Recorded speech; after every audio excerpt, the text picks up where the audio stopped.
It was a little after 7:00 a.m. on a Thursday when I heard the knock. 3 sharp raps on the door, spaced too perfectly to be casual. I had just poured myself a cup of black coffee, still wearing my faded Marine Corps sweatshirt, the one with the sleeves fraying and the emblem barely visible after years of washes. I liked the early mornings, the silence, the slow breath of the neighborhood before the chaos of suburban life took over. But this knock was off rhythm. It wasn't the neighbor's kid selling chocolate bars. It wasn't the mailman. It was the kind of knock that made something ancient inside me go stiff, like the instincts that once helped me survive deployments across oceans and deserts. I walked to the front door and peered through the peephole. A man stood on my porch, arms crossed, posture stiff like someone trying too hard to look official. He wore a black tactical vest with HOA enforcement stitched across the front in bold white letters, the kind you could order from a surplus site or embroider yourself if you had the budget and the nerve. He wasn't smiling. I opened the door, but just a crack. "Can I help you?" I asked, keeping my voice even. The man squared his shoulders. "Mr. William R. Carter." "That's me. I'm here on behalf of the Evergreen Hills Homeowners Association. You've been found in violation of several community standards and are hereby notified that you must vacate the property within 48 hours. He extended a folded piece of paper toward me like it was a sacred writ. I didn't reach for it. "Excuse me," I said. "Vacate." His voice grew firmer, like he was used to people not questioning him. Per Article 7 of the Community Compliance Code, you've accumulated multiple infractions, including unauthorized fence maintenance, unregistered outbuilding use, and failure to comply with visual landscaping standards. I raised an eyebrow. The fence he mentioned was the same one I'd repaired with my own hands last month, after a windstorm knocked down 2 panels. The so-called outbuilding was my barn, a structure that had stood on this property longer than the HOA itself. As for landscaping, well, I kept my lawn a little wild. Native plants, good for bees. No one had said a word until now. I opened the door wider, stepping out onto the porch. "Where's your badge?" I asked. He blinked, caught off guard. "Excuse me, you're evicting someone." "You're dressed like law enforcement. Where's your badge?" "I don't need a badge," he said. "I'm acting under the authority of the Evergreen Hills Homeowners Association." I chuckled. Not because it was funny, but because it was absurd. This guy, maybe 40, maybe younger, had all the bravado of a third-rate mall cop trying to play sheriff. And he picked the wrong porch. "You should know," I said, "I'm familiar with the law. In fact, I enforce it." His eyes narrowed. "So what, you're some kind of retired cop?" "Something like that." He thrust the paper toward me again. I took it this time more out of curiosity than concern. The notice looked official at first glance, bold header, HOA logo, block paragraphs, but the formatting was sloppy, and the signature at the bottom was typed, "Not signed." It even misspelled my last name as Cater. "You have 48 hours to vacate," he repeated. "If you refuse, we'll proceed with forcible removal under community authority." I let that statement hang in the air. Forcible removal. "You've made your point," I said, folding the paper neatly. "Now get off my property." He didn't move. I took a step forward. "Now." There was a flicker of hesitation in his eyes, just enough to show he wasn't ready for pushback. Then, reluctantly, he turned on his heel and marched off the porch. I watched him all the way to his black SUV parked at the curb. It didn't have government plates, just a regular registration with tinted windows and a magnetic HOA decal slapped onto the side. I closed the door and locked it. My coffee had gone cold. I spent the next 10 minutes scanning the document he'd handed me, looking for any legal traction it might have. There was none. It was dressed up in legalese but hollow beneath the surface. No court seal, no police endorsement, no real teeth, just scare tactics, but scare tactics can still hurt people. I thought of my neighbors, retired couples, young families, people who might not have my background or patience, people who might panic when a guy in a vest comes knocking with a phony eviction threat. And that was when it hit me. This wasn't just personal. This was systemic. I went to my office, opened my old military footlocker, and pulled out a small leather case with my credentials. My name, William R. Carter, still engraved on the gold badge inside. County Judge Precinct 4. I hadn't worn it publicly in over a year since stepping back from full-time duties, but the title hadn't changed. Neither had my authority. I didn't need to confront him yet. What I needed was information. Who was this guy? Where did he get that vest? And who in the HOA gave him permission to act like a lawman? That evening, I walked through Evergreen Hills, like I usually did. Friendly nods, quiet waves. But I noticed something I hadn't before, a pattern. 4 houses on Oak Ridge Drive had the same yellow citation slips posted on their mailboxes. 2 more on Juniper Lane, all within the past week. Was this guy making rounds? I passed by one house, where Mark and Sarah Nguyen stood in their driveway, squinting at a document. I stopped. "Excuse me," I said. "Did someone come by today?" Mark nodded. "Yeah, HOA enforcement. Said we need to remove our garden beds or face a fine." Did he look like military surplus? Sarah laughed nervously. "Yeah, kind of. What's going on?" "Don't worry," I said. "Just document everything. Take photos. Keep the papers." They looked confused but nodded. I walked on. When I got home, I poured myself a fresh cup of coffee, hot this time, and sat at the kitchen table. I pulled out a yellow legal pad and started writing. Names, dates, locations, actions. The way I used to build a case when I was fresh out of law school, trying to prove myself in courtrooms twice my size. By midnight, I had 3 full pages and a plan. The next morning, I woke up earlier than usual. Sleep hadn't come easy, and when it did, it was fractured by flashes of that man's smug face and the words, "forcible removal." I sat on the edge of the bed, letting the morning light filter through the blinds. The house was quiet, peaceful, the way I designed it, after a lifetime of chaos in courtrooms, hearings, and late-night motions. But now that calm was under threat. Not from some hardened criminal or violent felon, but from a self-important bully in a vest. By 6:30 a.m., I was already dressed. Not in my usual worn sweatshirt or flannel, but in a pressed collared shirt and jeans that didn't have paint stains on the thighs. I wanted to look casual, but capable. Like someone who could flip a switch from neighborly to formidable if pushed. Because I had a feeling I would be. I set up one of the motion cameras on my porch, discreetly positioned under the eave, where no one would see it. Then I tucked a small body cam into the front pocket of my shirt, just in case he returned. And sure enough, at 7:42 a.m. he did. Same man, same SUV, same smug posture. He stepped out of the vehicle, sunglasses already on, despite the cloudy sky, and strode up to my porch like he owned the entire subdivision. His vest looked even more ridiculous in the daylight, a mishmash of patches and Velcro straps like someone had raided a Halloween store with a badge fetish. He knocked 3 times, exactly the same rhythm as before, like a bad actor sticking to his cues. I let him knock again, then opened the door. "Mr. Carter," he said, lips tight. I didn't answer. I just let the silence sit between us. People always rush to fill silence. It makes them uncomfortable. But not me. He shifted. "I'm here to inform you that your refusal to vacate the property places you in direct violation of Compliance Order 11C. That's grounds for HOA-sponsored removal as outlined in the revised neighborhood charter." I tilted my head. Which section of the charter was revised? And when he blinked. "Excuse me, you said it was revised." "I've been a resident here since the founding documents were issued. I don't remember receiving notice of any amendments. It's an internal matter," he said, "only relevant to enforcement staff." I laughed.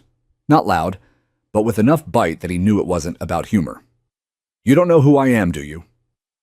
He raised his chin. "You're William R. Carter, longtime resident, persistent violator, fence issue, landscaping non-compliance, outbuilding misuse, failure to attend 3 HOA meetings. You got all that memorized, or is it printed on your clipboard?"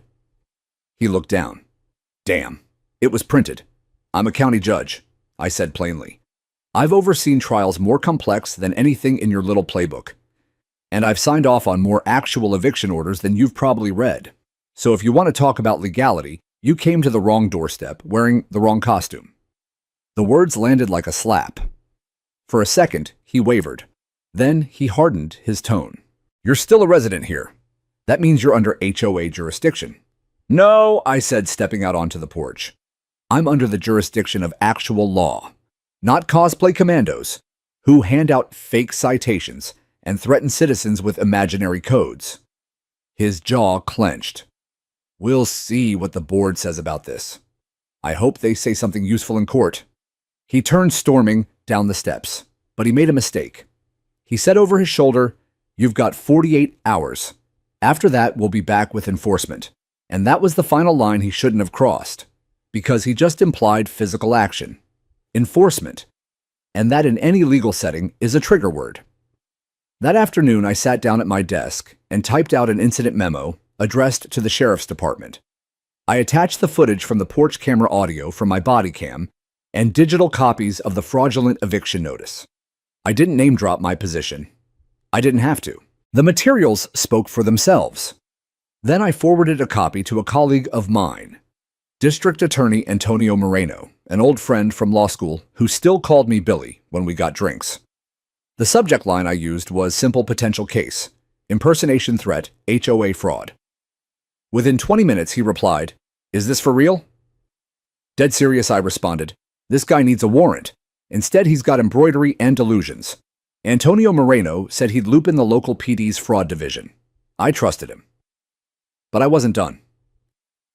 That evening, I walked to the community bulletin board near the mailbox pavilion. Tacked to the corkboard were all the usual HOA notices. Reminders about lawn height limits, upcoming assessments, the next HOA meeting.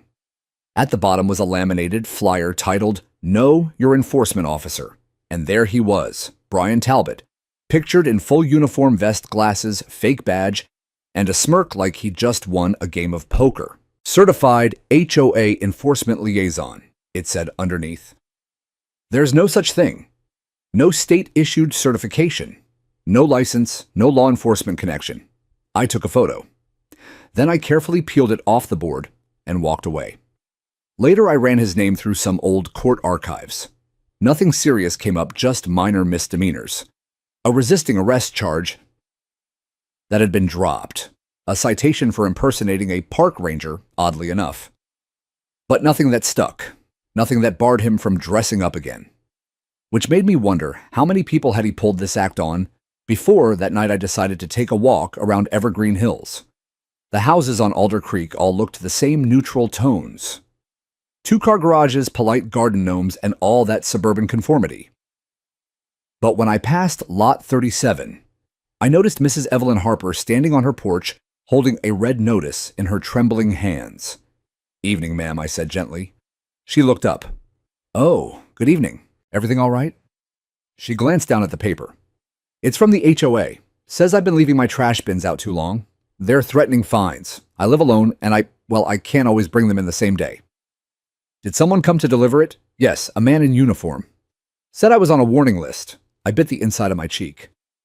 Did he say his name? Brian, I think. Very rude. I nodded. Would you mind if I take a photo of the notice? She hesitated. Will it get me in trouble? No, ma'am, I said.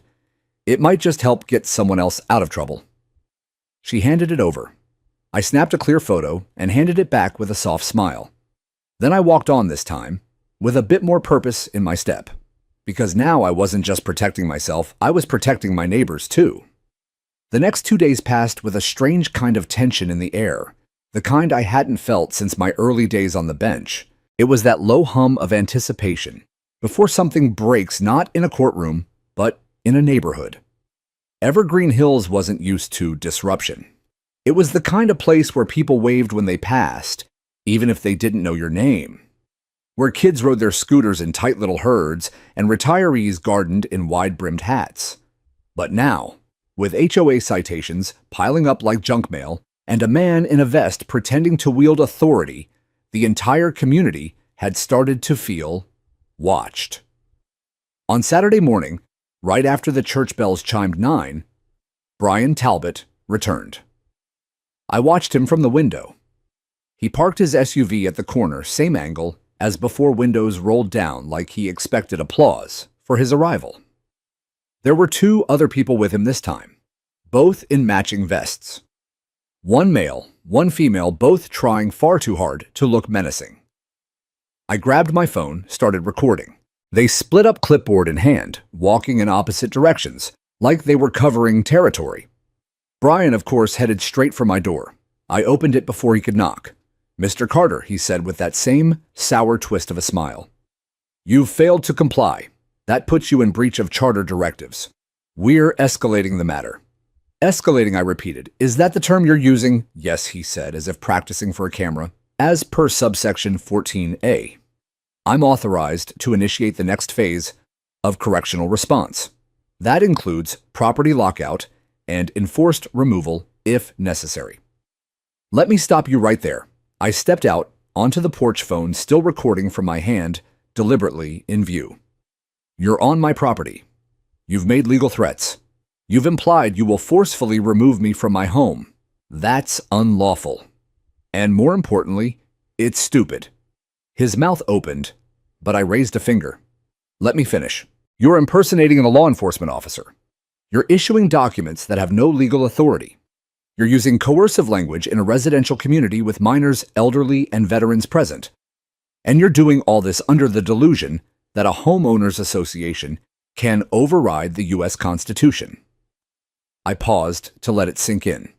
"I've submitted evidence to the Sheriff's Department and the District Attorney's Office. Your face, your voice, your nonsense, paperwork, recorded, cataloged, and flagged for criminal review. You've walked into a courtroom you don't understand, and you don't even know you're the defendant." His eyes darted to the phone. "You can't record me without consent. I can on my own property. I can also call 911 and report a trespassing threat in progress, which is what you are right now." For a moment, I thought he might crack. The facade flickered just enough to show fear underneath, but then he puffed up again. "You think your fancy words matter? You think being a lawyer makes you special?" I smiled, stepping 1 foot closer. "I'm not a lawyer. I'm your judge." He actually took a step back. "I preside over County Court, Precinct 4. That means I've sentenced more serious offenders than you could name. I know the law. I know the loopholes, and I know exactly how to take a fraud like you apart motion by motion, hearing by hearing." He didn't speak. He couldn't. I turned the phone off for now. "You've got 2 choices," I said. "You walk off this porch, tear up your fake citations, and never return. Or you keep playing cowboy until real deputies knock on your door instead of mine." Brian didn't answer. He just stood there twitching slightly like a man caught between bluffing and bolting. Eventually, he turned, muttering something under his breath, and walked back to his car. His 2 deputies, or whatever they were pretending to be, followed, casting nervous glances at each other. I stood on the porch until they were gone. Only then did I let myself breathe. That afternoon, I printed out every citation and notice I could find that had been issued to my neighbors over the past 30 days. I'd quietly asked a few folks on my walk the night before if they'd be willing to share, and they had more than I expected. Fence height violations, decorative item infractions, garden box citations, even Mrs. Evelyn Harper fined for her mailbox paint being too metallic. All of them were signed by Brian Talbot. All of them looked official. None of them were. I built a dossier. Then I drafted a formal complaint under Texas Penal Code or 3711, impersonating a public servant. That's a felony, not a slap-on-the-wrist ordinance, but a charge that comes with jail time and a permanent criminal record. I attached every file, every image, every statement I'd gathered. Then I sent the whole thing to the Sheriff's Department with a copy to DA Antonio Moreno, marking it Priority. HOA Fraud Unit. By Monday, the ripple had begun. A quiet patrol car rolled through Evergreen Hills that afternoon, slow and deliberate. It didn't stop, didn't flash lights, but it circled twice as if signaling, "We're watching now." Then came the knock on my door. This time, it wasn't Brian. It was Karen Lafferty, the HOA president. She was in her late 60s, perfectly coiffed, with pastel cardigans for every day of the week, and the coldest smile in the county. "Judge Carter," she said, tone drenched in sugar. "May I come in? I'd rather we speak on the porch." She hesitated, then nodded. Very well. She looked past me into the house like she expected to see courtroom pews and gavels. We've had some misunderstandings, she said. Brian may have overstepped. He was trying to be proactive. Proactive is not impersonating law enforcement. We only wanted to ensure the standards of the neighborhood were upheld. By threatening eviction, fines, removal. Her smile thinned. If you pursue legal action, it will divide the community. No, I said. Brian did that. I'm cleaning it up. She stiffened. You're not just a resident, William. You're an officer of the court. Surely you understand discretion. I met her gaze. I also understand justice. She didn't reply. I let the silence hang between us like a curtain she couldn't lift. Then she nodded tight and slow. You'll be hearing from our counsel. I look forward to it. She left the scent of expensive perfume trailing behind her like the echo of a closing argument. I stood there on the porch long after she was gone, watching the sun dip low over evergreen hills. This wasn't over. Not by a long shot. But for the first time in weeks, I felt the ground shifting under my feet, not crumbling, but rising. Because I wasn't the one under threat anymore. I was the one drawing the line. The next few days, I didn't make a single move publicly. No more porch confrontations, no HOA meetings, no pressuring neighbors or grandstanding. I just watched. That's what people like Brian and Karen don't expect. They assume people like me, older, quiet, unassuming, will either cave to pressure or go off like a loose cannon. What they're not prepared for is the stillness that comes before precision. The same kind of stillness I learned long ago, back when I wore desert fatigues and waited in dead silence for a signal half a world away. The enemy always moves when you're patient. On Tuesday morning, I went to the county records office, not to file a case just yet, but to dig. I requested public records, including HOA bylaws, amendments, enforcement authorization forms, and the most important of all, board meeting minutes. Evergreen Hills was supposed to keep minutes on every vote, every policy change, and every compliance initiative. They'd filed most of them correctly over the years, but something stood out. There was no record of any vote to hire or appoint Brian Talbot to any enforcement position. Not even an informal motion. Just a name scribbled onto a bulletin flyer and uploaded to the HOA website without so much as a digital timestamp. His position was fabricated. Worse still, the bylaws stated explicitly that no member or agent of the HOA may impersonate or present themselves as a representative of law enforcement, municipal authority, or government body without appropriate certification or written delegation. It was buried in the back pages, but it was there. I made copies, dozens of them. And just to be thorough, I requested access to HOA expense reports for the past 12 months. The clerk at the records office, Devin Carter, raised an eyebrow. You know, most people come in here about noise complaints or tree trimming permits, right? I smiled. This is tree trimming, just a different kind of branch. He laughed, handed over the printouts, and wished me luck. That night, I sat at my kitchen table with everything spread out in front of me like a general mapping out a battlefield. Legal pads, highlighters, post-it notes, screenshots from neighbor submissions. I was building a case not just for myself, but for every resident who had been bullied into silence. I marked off 5 key angles: impersonation of law enforcement, Texas Penal Code, Tower 37.11.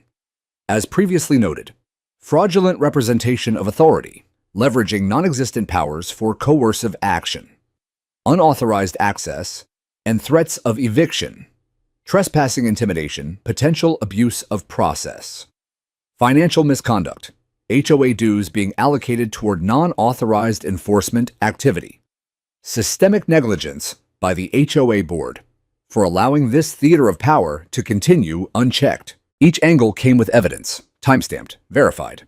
Still, I didn't file. Not yet. I wanted Brian and Karen to move first. On Wednesday morning, they did. An envelope appeared in my mailbox. No postage, no return address, just my name typed and taped on the front. Inside was a final notice of non-compliance. It stated that if I did not vacate the property by Friday, The HOA would initiate physical asset reclamation and seize community-managed property rights on my lot. It was comical. Legally meaningless. But it proved intent. I scanned it, uploaded it to the shared folder I had created for DA Antonio Moreno's office, and added a note. They're doubling down. Recommend moving timeline forward. He replied within the hour. Copy. Sheriff's Department looping in their legal advisor. Requesting preliminary affidavit from you by Friday. I nodded to no one and began writing. Meanwhile, Evergreen Hills was starting to talk. Trisha Patel from the block over stopped me during a morning walk. She held a Starbucks cup in one hand and her phone in the other, displaying a video. It was footage of Brian yelling at Noah Kim for having a political flag hanging off their porch. He accused the kid of inciting neighborhood division and threatened to fine the family into compliance. You seen this? She asked. Just now, I said. He said he'd call the cops on my husband for leaving a trailer hitched overnight. Like, what even is that? It's noise in a vest, I told her. But we're almost done listening to it. She blinked. What do you mean? I offered her a gentle smile. Let's just say. He's not the only one taking notes. That evening, I went to the HOA website. I expected it to be sanitized, maybe even shut down. Instead, I found gold. Karen had posted an official statement defending Brian's actions. She called them brave, proactive, and necessary to maintain the values of our community. She claimed the board had given Brian verbal delegation and that he had received training from third-party consultants. She even signed it. What she didn't realize is that by doing so, she had just publicly tied herself to Brian's impersonation and unlawful actions in writing. I took a screenshot, 3 copies. They say criminals incriminate themselves. HOA presidents apparently post their own confessions. Thursday morning, I heard from Devin Carter again. He dug deeper at my casual suggestion into the HOA's reimbursement records. And guess what? Brian had been paid a monthly consulting stipend for 7 months. No contract, no IRS forms, no employment verification. Just Venmo payments labeled Neighborhood Patrol Services. That was it. The final thread. It was no longer just about a man in a vest. It was about an entire HOA board complicit in fraud, illegal spending, and harassment of homeowners. I printed out the receipts. Devin Carter emailed me a notarized summary. The time for observation was over. Tomorrow, I would act.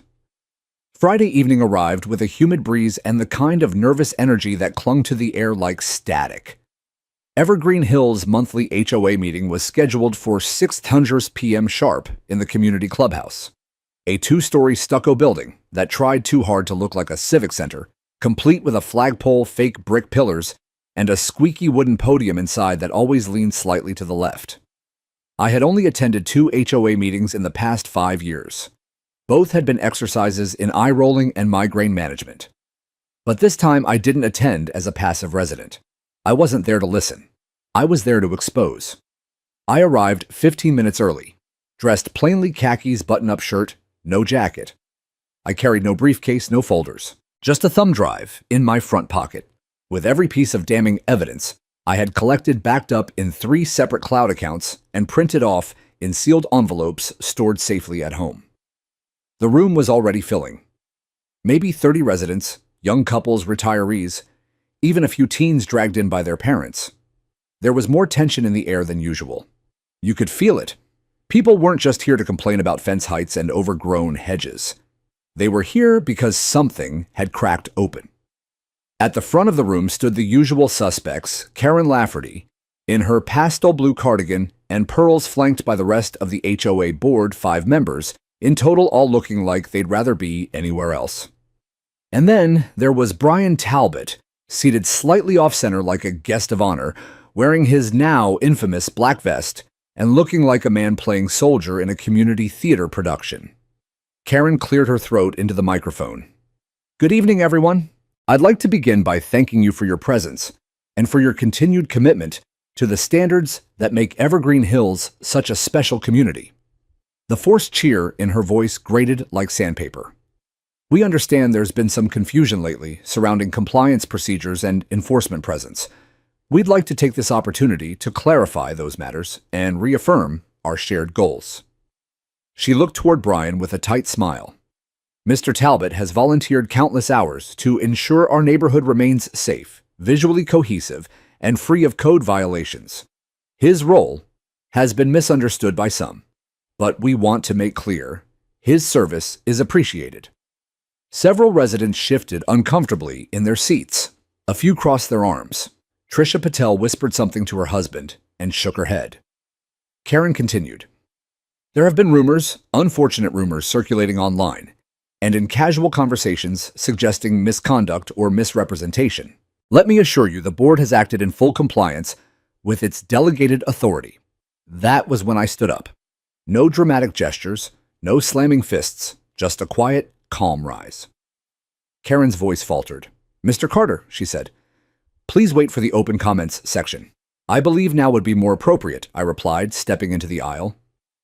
Before this meeting continues under false pretenses. The room went still.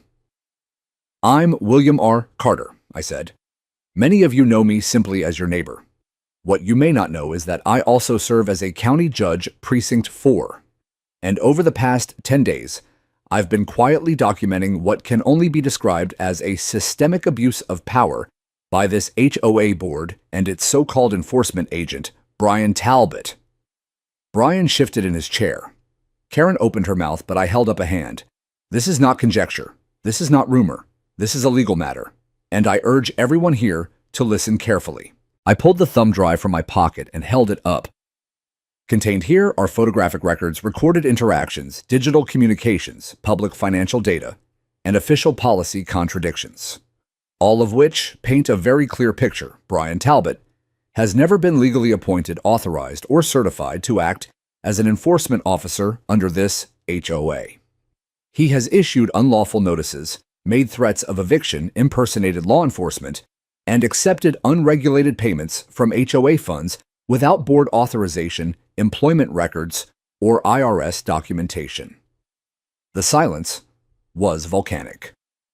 Furthermore, I have documented statements from residents who were intimidated, fined without due process, and in some cases, threatened with physical removal from their own homes.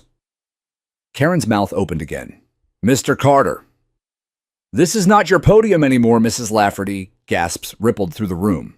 I've submitted everything to the Sheriff's Department and the District Attorney's Office. Investigations are underway. This meeting is being recorded both by me and I'm told by others in this room. Indeed, I could now see 3 phones quietly pointed in my direction. Any attempt to misrepresent the situation further will be considered obstruction. Brian stood suddenly. You think you can scare me because you wear a robe in court? I turned to face him. No, Brian. I don't need to scare you. The law will do that just fine, he sneered. I was just doing what I was told. And who told you to impersonate a peace officer, to find elderly women over trash bins, to harass teenagers about flags? He didn't answer. Karen finally lost her composure. This is an ambush, an abuse of authority. We were trying to protect the community by intimidating it, I asked. She glared at me. You're just a man with an opinion. No, I said. I'm a man with evidence. And you're a board with a problem. The meeting dissolved after that, people shouting, others demanding explanations. Someone cried in the back row. A couple of board members tried to sneak out the side door, but residents followed them. No one was leaving without answers. I stayed calm, collected, focused. Brian stormed out, pushing past 2 retirees without apology. Karen followed, still muttering that this was all a misunderstanding. But her voice no longer carried any weight. The clubhouse emptied slowly, residents huddling in groups, asking each other questions. Some came up to me, shaking my hand, thanking me. Others just nodded silently, that look of quiet relief on their faces, like someone had finally pulled the curtain back. Later that night, as I sat on my porch with the crickets chirping and the stars just beginning to cut through the haze, I received a text from DA Antonio Moreno. Sheriff's Office drafting warrant for Talbot. Possible charges: impersonation, harassment, misuse of funds. Will update in the morning. I stared at the message for a long moment. Then I typed 2 words. About time. The morning after the meeting felt different. The air itself had changed, as if the entire neighborhood had exhaled something it didn't even know it was holding in. For the first time in weeks, no SUV circled the block. No black vest appeared outside mailboxes. No one snapped photos of lawn ornaments or stoops. Instead, there was a kind of cautious stillness, like the moments after a storm when you're not sure if it's truly past or just pausing. Around 10:00 a.m., I received a phone call from Deputy Maria Ruiz. A calm, precise voice I knew from the courthouse circuit. "Judge Carter, yes, Brian Talbot has been taken into custody. No incident. Cooperative, but annoyed." That sounds about right. We served the warrant at his place this morning. Found additional fabricated documents, a storage box full of fake citations, and several badges, all self-made. Badges, I asked. Multiple. He had patches for HOA Enforcement Neighborhood Patrol, and even a laminated ID card labeled Municipal Code Officer with a fake seal. I closed my eyes for a beat. Anyone else with him alone? He lives in a rented townhouse, no weapons found. But he did have a body cam of his own, which we've secured. Should help clarify the level of intimidation he employed. I nodded, even though she couldn't see me. "Thank you, Deputy. We'll keep you updated." The arrest wasn't made public yet, but word spread fast in communities like ours. By lunchtime, neighbors were walking their dogs a little longer than usual, pausing near one another to ask, "Did you hear, or is it true? I didn't confirm anything." Not then. Let the silence do its work for now. Instead, I went back to the documents. Now that Brian had been removed, the focus needed to shift because, in truth, Brian had never been the real architect. He was a pawn. A dangerous, arrogant pawn, but a pawn nonetheless. The person I was more interested in was Karen Lafferty. While Brian was out there swinging his clipboard like a sword, Karen had been the one holding the scabbard. I returned to my records folder and reopened the HOA financials. With Brian arrested, I expected the board to quietly remove any trace of him from the official website. But when I logged in, something else caught my eye, a fresh update. A special board statement uploaded just hours after the meeting. The Evergreen Hills Homeowners Association Board regrets recent events and has chosen to suspend all external enforcement actions until further notice. The board will conduct an internal review of past protocols and address any community concerns at the next meeting. No signature, no names, just a generic post. But I had already anticipated this tactic, the classic maneuver of self-preservation through vague accountability, and I was ready to hit harder. That afternoon, I visited the county records office and requested a complete history of board appointments for Evergreen Hills. As I suspected, Karen had exceeded her legal term by 11 months. She had quietly extended her presidency by emergency vote during the pandemic, a loophole that was supposed to be ratified the following year. It never was. Worse, she had signed off on nearly $14,000 in payments to community security consultants, a line item that was never described in detail. But the dates matched the same period Brian had been active. And there it was, her name. Karen Lafferty, authorizing officer on every one of those payments. By evening, I had written a formal petition for Karen's removal, backed by neighborhood signatures, 18 in total, and framed under HOA bylaws stating that any officer acting in a manner detrimental to the harmony, legality, or fiduciary responsibility of the community could be subject to an emergency vote of dismissal. I made copies, printed packets, and dropped them off at 12 homes, trusted neighbors who I knew had been targeted, harassed, or silenced over the years. I didn't ask them to believe me. I asked them to read. One of the packets ended up in the hands of Jerome Adams, a retired postal inspector with a memory like a vault. He knocked on my door that night. I looked at the dates, he said. I remember seeing Brian in the neighborhood long before the board ever mentioned enforcement. Makes you wonder. Makes you angry, I corrected. He smiled. I've got the HOA contact list from last year. Still have access to the member emails. Want to write a letter I already did. Together we formatted. It added Jerome's signature as a witness and scheduled it to send to every verified resident email at 9:20 a.m. the next morning. The next day, the message went out. Subject line, the truth behind your HOA. The body included a summary of the arrest, the documented impersonation, financial mismanagement, and Karen's unauthorized tenure. Attached were links to public filings, complaint records, and relevant codes written in plain English so no one could misinterpret them. The response was swift. By noon, I had 12 new emails from residents who had previously stayed silent, thanking me. Some shared stories of being fined for potted plants, for wind chimes, for letting their kid leave a skateboard near the walkway. All of them had felt powerless, until now. By sunset, Karen sent a mass message from her personal Gmail. Dear residents, I want to personally address the sudden flood of misinformation that has recently circulated. It saddens me that our community's shared values are being eroded by personal vendettas. I have always acted in what I believed was our best interest. I didn't even finish reading it, because I knew the panic when I saw it. She was scrambling. At 7:00 p.m., the doorbell rang. I opened it to find Karen herself visibly tired. Makeup faded, her cardigan wrinkled like she'd slept in it. Judge Carter, she said, may I speak with you? This is your second time asking that, I replied. What's different now? She swallowed.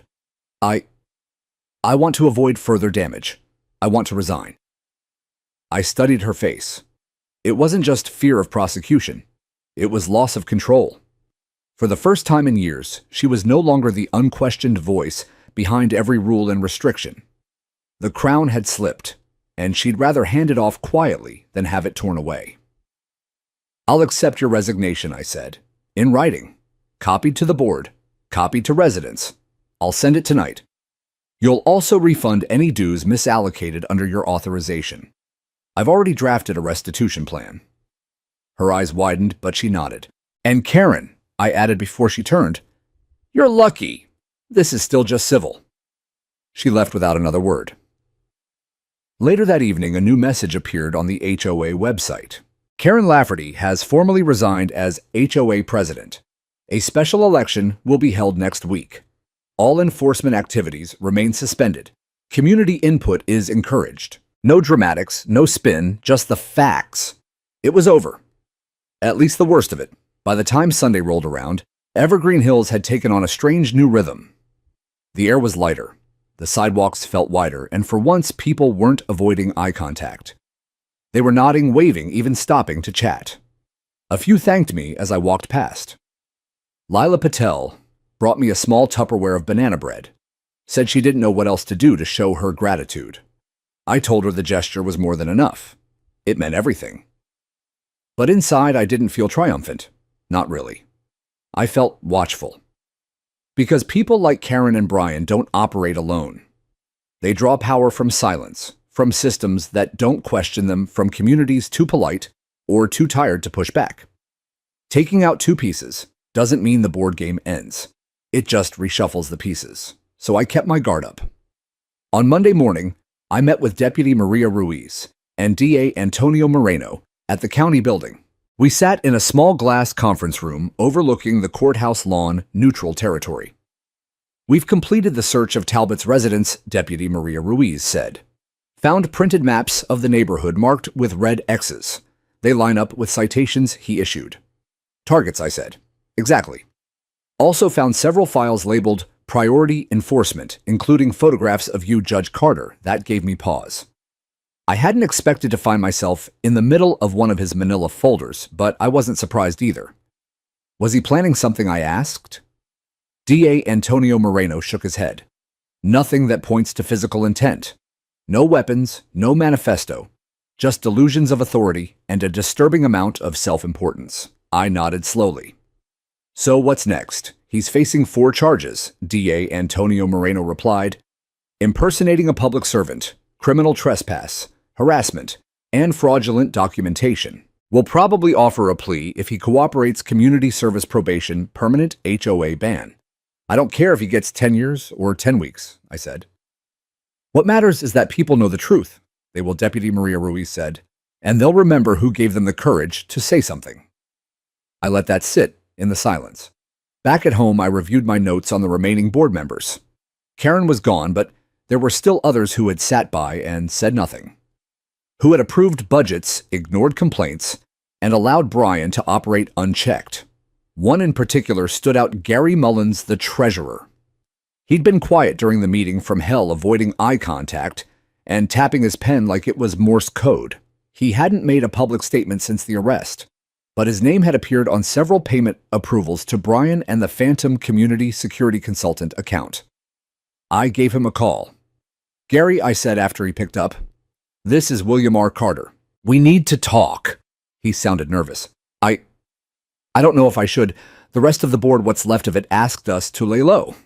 "You're the treasurer, right?" "Yes." "Then you have a legal responsibility, and possibly a chance to clear your name." He was quiet for a moment, then said, "Can we meet in person?" We met at the back table of Della's Cafe, a small diner just off Main Street, where no one bothered you if you sat with coffee and didn't touch the toast. Gary looked 10 years older than his 63 years, bags under his eyes. Shaking hands, a man unraveling under the weight of decisions he didn't fully understand. "I didn't know how deep it went," he said, after I pressed record with his consent. "Karen said Brian was a contractor, said it would save us money on legal fees, said we'd be covered if we just let him handle it. Did you sign anything?" He nodded. "Vouchers, reimbursement forms." But she filled most of them out ahead of time. Said it was all standard. Did the rest of the board see the transactions? No one looked closely. We trusted her. And what about when residents started complaining? She said people always complain. Said if we stayed strong, they'd fall in line. That's how HOA works, right? "No," I said gently. "That's how control works, not community." He slumped in his seat. I reached into my folder and slid a copy of the restitution plan across the table. "You can still make this right. You and the remaining board members. Sign on to the plan. Help redistribute improperly used funds. Assist in holding a fair election." He stared at it. "Would that keep me out of trouble?" "I'm not your judge in this case," I said. "But it would show good faith. The kind juries and neighbors remember." He nodded slowly. By Thursday, Gary had signed.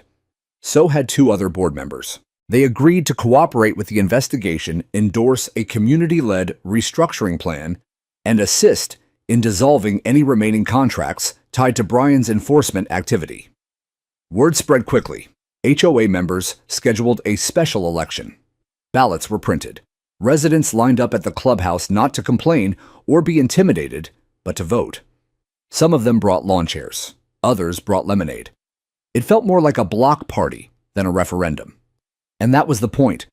We weren't just removing the old guard. We were reclaiming the ground beneath our feet. I didn't run for a board seat. I didn't want power. I wanted peace. But I agreed to be part of the oversight committee, unpaid, neutral, and fully transparent.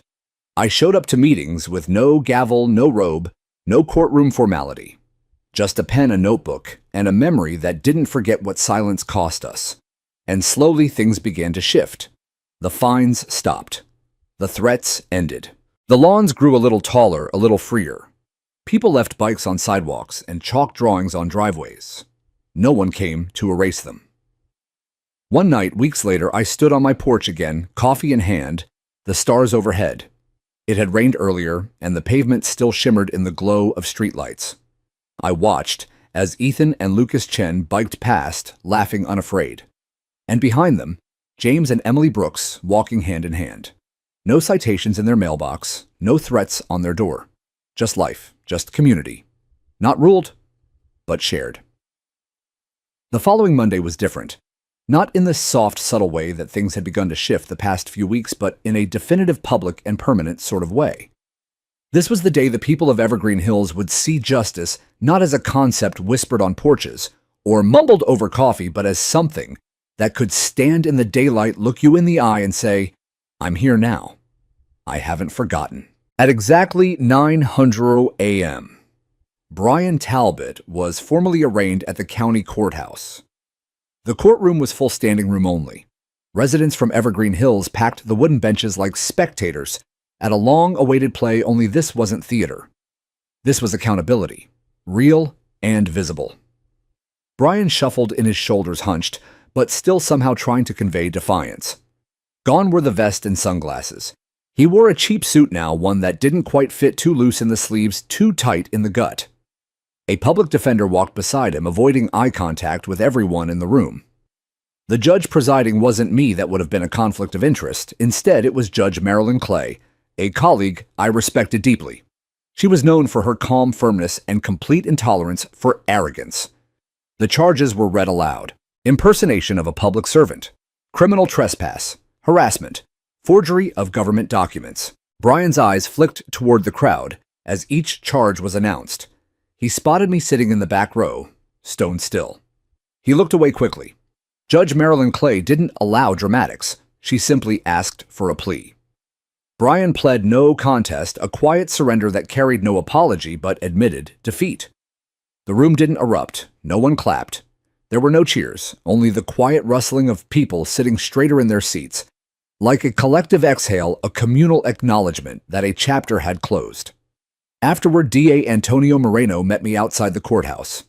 He leaned against a concrete planter and pulled off his sunglasses. Clean resolution, he said. Plea deal includes restitution, community service, and a permanent injunction against any future HOA employment enforcement or affiliation anywhere in the state. He deserves it, I replied. And more. He got lucky. If you hadn't documented everything the way you did, we might have had to settle with a warning. I shook my head. If it weren't me, it would have happened to someone else, someone less equipped to fight back. He nodded solemnly. And that's the part that keeps me up at night. Back in Evergreen Hills, word spread fast. An email from the HOA Oversight Committee, of which I was now quietly part, summarized the outcome with deliberate clarity. The individual known as Brian Talbot, previously presented as an HOA enforcement agent, has pled no contest to criminal charges associated with impersonation and harassment. The HOA board affirms that no such enforcement authority was legally granted, and no future private enforcement roles will be permitted. The email ended with a simple line: "This community belongs to its people, not to fear." The rest of that week unfolded like a season change. People repainted fences without asking for permission. Noah Kim put up a small mural on the side of their shed flowers and words like resilience and home. No one removed it. A few folks set up lawn chairs in their driveways, again music drifting into the street with the smell of barbecue. The unspoken tension that had hung over Evergreen Hills like low fog had lifted. And as for Karen Lafferty, she sold her home. Within 2 weeks of Brian's arraignment, a moving truck appeared in her driveway. No farewell notes, no goodbyes. She left at dawn on a Thursday silently, like someone retreating from a lost war. The home was later purchased by James and Emily Brooks, with a toddler and a dog who barked too much but made everyone laugh. I introduced myself on their second day. They'd heard nothing about the drama that had unfolded, just that the house was available, the street was quiet, and the neighbors seemed kind. That was enough. A week later, the new HOA board was sworn in. Elected by the residents. Fully transparent. Rotating seats, limited terms, public budget reviews. They asked me to preside over the ceremony, not as a judge, but as a neighbor. I stood at the podium, the same one that had once been used to justify fines, threats, and shame. I looked out over the room, filled with people who had once been afraid to speak, and I said, "We're not here to build walls. We're here to build trust. Let's never forget the difference." A month passed. Then 2. Seasons shifted. Lawns changed with the weather. Trees dropped their leaves in amber spirals. Brian faded into a distant memory. Karen's name rarely came up, and when it did, it was only in hushed tones, the way you talk about a cautionary tale. But something more important remained. People had changed. They smiled more, checked in on each other, created a neighborhood watch that didn't patrol but simply walked together, laughing, talking, waving at homes with porch lights on. It wasn't perfection. It was better. One crisp fall afternoon, I sat at my kitchen table writing a letter. It wasn't official. It wasn't for the court. It was a personal note to myself meant for a day in the future when I might doubt whether all of this had mattered. It read, "You didn't win by yelling. You didn't win by force. You won by standing still when it mattered most. You reminded people that silence can be broken and that law, when held with compassion, can heal more than punish. You didn't fix everything. But you changed something, and sometimes that's enough." I folded it, placed it in an envelope, and tucked it into the back of my bookshelf. Maybe one day I'd forget. Maybe one day someone else would find it and remember. But for now, Evergreen Hills had found its voice, and mine was no longer needed to defend it. I thought things would quiet down after the trial, after the resignation, after the board turnover. But justice, it turns out, doesn't end when the gavel falls. It echoes. It stirs up dust from corners people forgot existed. And in Evergreen Hills, there was plenty of dust. The first ripple came from the outside. Local news caught wind of the story. A quiet segment aired late one Thursday night on Channel 4's Investigative Reports. The headline read, "Fake HOA Cop Arrested After Judge Neighbor Uncovers Scheme." The story included clips from the courtroom interviews with residents and even a blurred photo of Brian standing in front of a mailbox with his infamous vest on. They called it the quiet revolution in a sleepy neighborhood. I cringed at the term revolution. It made things sound louder than they were. This wasn't a revolution. It was a correction, a course reset, the fixing of a compass needle that had spun off true north for too long. The next day, the segment went viral. Neighboring communities began reaching out. I received a dozen emails in a single morning from people in surrounding counties. "How did you do it? Our HOA is doing the same thing. Can we talk to someone on your new board? Do you have copies of your new policies?" It dawned on me, this wasn't just a story about Evergreen Hills. It was a story about what was possible when anyone chose to stop being quiet. Back at home, I watched our neighborhood transform in small, permanent ways. The clubhouse, once a place of whispered warnings and rulebooks, had become a true community space again. The board installed a lending library near the front steps. Someone organized a monthly porch concert series where local kids played guitar or violin, while neighbors brought lawn chairs and thermoses of hot cider. We created an annual event called the Day of the Reset, a tongue-in-cheek tribute to the day Brian was arrested. It started as a joke, but it caught on. That first year, we hosted a community breakfast in the park. Tables were lined with homemade biscuits, scrambled eggs, and pancakes. People brought their dogs. Ethan and Lucas Chen played tag. Someone printed shirts that said "No More Vests." And there, standing beside me, was Jerome Adams, former postal inspector, now co-chair of the Neighborhood Watch, grinning like a man who'd seen the whole arc of the storm. "You know what the best part is," he said, sipping his coffee. "What's that?" No one's afraid anymore. Still, there were things to fix. The financial audit we initiated uncovered nearly $22,000 in improperly allocated HOA funds from the previous 3 years. The board voted unanimously to suspend all discretionary spending until the matter was resolved. Karen's restitution plan, agreed to during her resignation, covered a portion of it. Brian, now on probation, was legally required to repay a modest amount through community service credits, but most of the balance would be absorbed by structural changes. We cut unnecessary landscaping contracts, renegotiated garbage collection fees, and restructured HOA dues for more transparency. Residents had the right to see every dollar spent online, real-time updated monthly. That single change did more to rebuild trust than any speech ever could. The cleanup wasn't just procedural, it was emotional.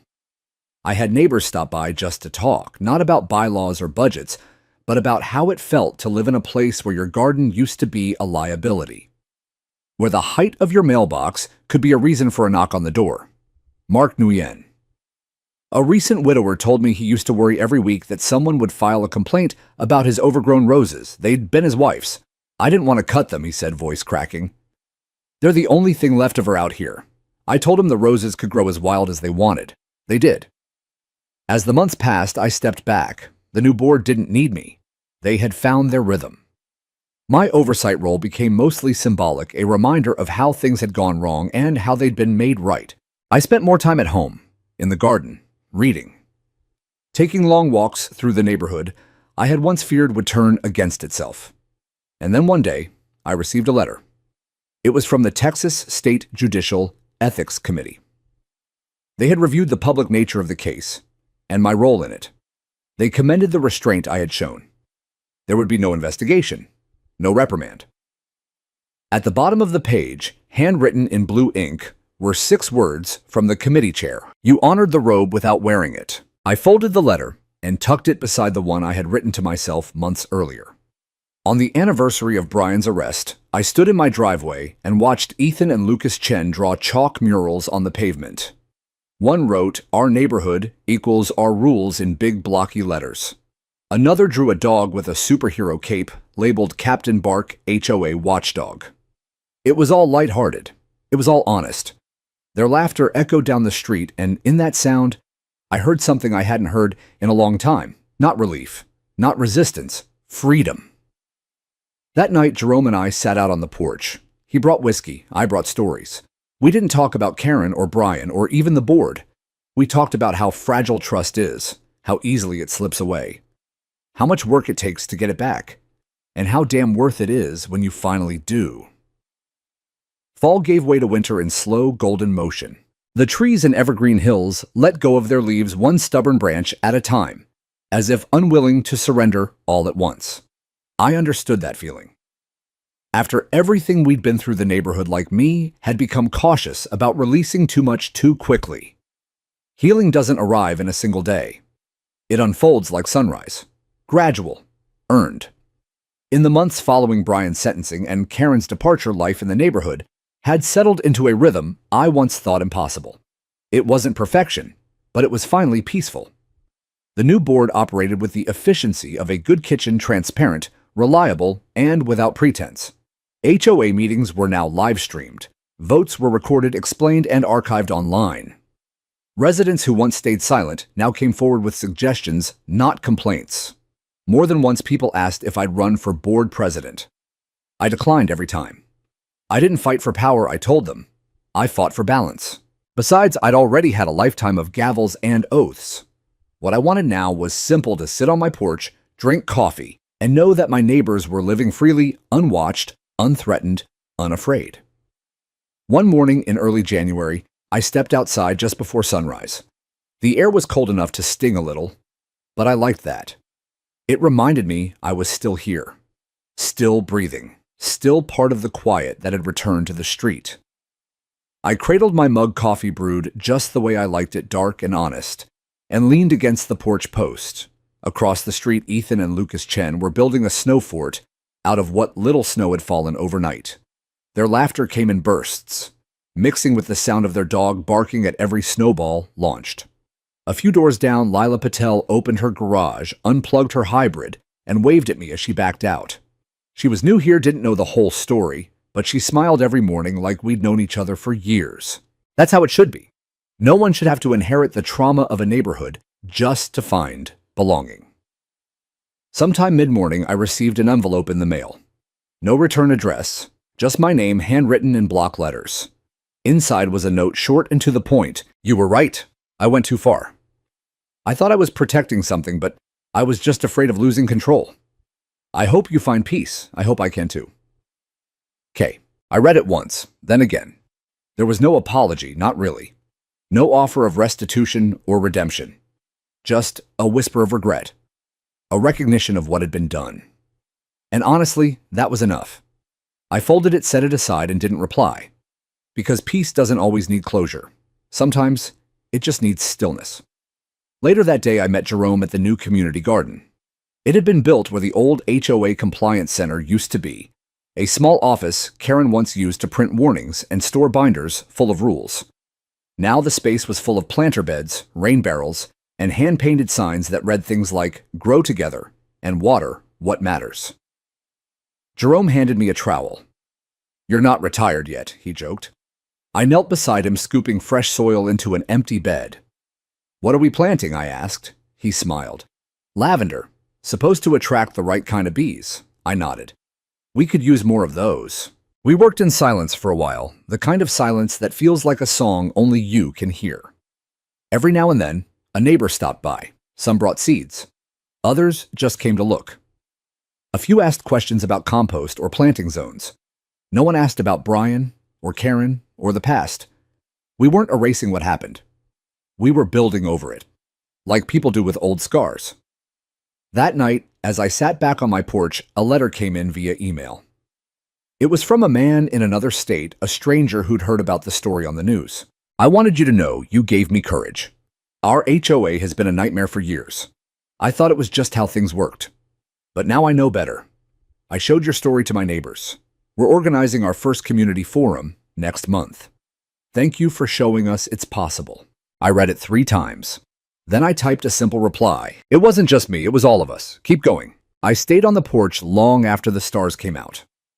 The mug in my hands had gone cold. My bones ached, a little more than they used to, but my heart felt light. Peace, real peace, is a strange thing. You expect it to be loud trumpets, banners, announcements.